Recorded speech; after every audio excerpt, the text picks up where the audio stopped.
हर पूजा की जगह पवित्र नहीं होती। कुछ जगहों पर अंधेरा रोशनी से ज्यादा ताकतवर होता है। आज की कहानी एक ऐसी ही जगह की है।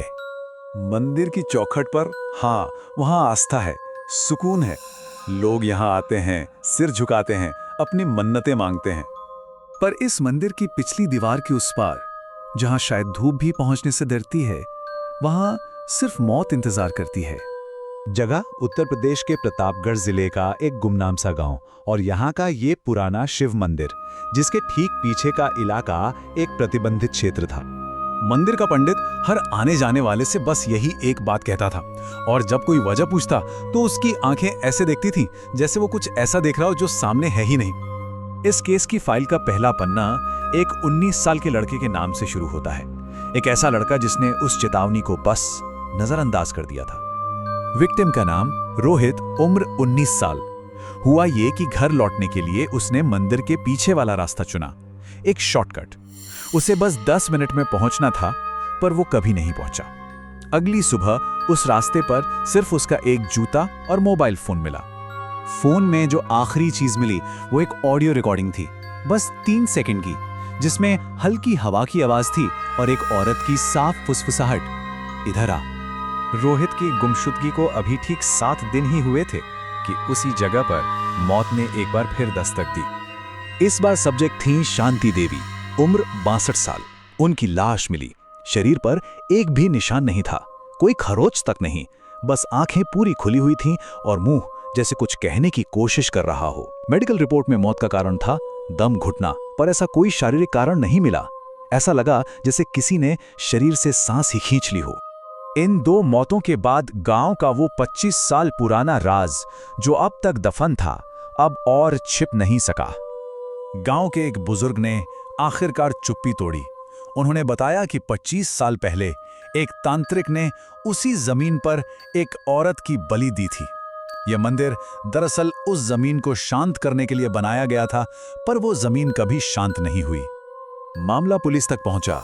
सबको लगा कि शायद अब ये गुत्थी सुलझेगी, लेकिन जो अधिकारी जांच करने आया, वो इस केस को सुलझाने की जगह खुद इसका एक और शिकार बन गया। रिकॉर्ड के मुताबिक सब इंस्पेक्टर राघव रात के 12:17 पर उस जगह में दाखिल हुआ। बस कुछ ही पल गुजरे होंगे कि उसकी टॉर्च झपकाकर बंद हो गई। हवा अचानक बर्फीली हो गई, और तभी ठीक उसके कान के पास किसी ने फुसफुसाया, तुम भी देखने आए हो? वो घबराकर पलटा। वहां कोई नहीं था, पर उसकी सफेद शर्ट पर किसी गीले हाथ का पंजा छपा हुआ था। अगली सुबह एसआई राघव को एक सरकारी अस्पताल में भर्ती कराया गया। वजह नर्वस ब्रेकडाउन। जब वो होश में आया तो बस एक ही बात दोहराता रहा, वहां कोई जिंदा चीज नहीं है। पुलिस ने तो केस बंद कर दिया, पर गांव के कुछ लड़कों ने हिम्मत की। उन्होंने उस जगह पर रात भर के लिए एक कैमरा लगा दिया, लेकिन जो कैमरे में दिखा वो सबसे ज्यादा खौफनाक था। सुबह जब वो रिकॉर्डिंग चेक की गई तो एक पल के लिए सबकी सांसें जैसे रुक सी गईं। उस वीडियो में आखिर था क्या? वीडियो में उस टूटी हुई दीवार के पास एक धुंधला सफेद साया हवा में तैर रहा था। उसके पैर जमीन पर नहीं थे। और उसी सुबह जिन लड़कों ने कैमरा लगाया था, उनमें से एक की लाश मिली। उसकी गर्दन 180 डिग्री पीछे की तरफ पूरी मुड़ी हुई थी। इस तीसरी मौत के बाद प्रशासन ने वो किया जो उन्हें शायद बहुत पहले ही कर देना चाहिए था, पर शायद अब बहुत देर हो चुकी थी। मंदिर को आधिकारिक तौर पर हमेशा के लिए सील कर दिया गया। पीछे की दीवार को और ऊंचा कर दिया गया। पर गांव वाले कहते हैं कि आज भी रात में उस दीवार के पीछे एक दिया अपने आप जलता है और किसी के खाली पैर चलने की आहट साफ सुनाई देती है।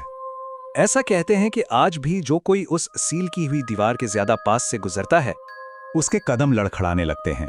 ऐसा महसूस होता है जैसे कोई अनदेखी ताकत उसे दीवार के पार अपनी ओर खींच रही हो। इसीलिए अगर कभी किसी सुनसान मंदिर के पीछे से कोई पुकार सुनाई दे तो जवाब मत देना, क्योंकि हर आवाज भगवान की नहीं होती।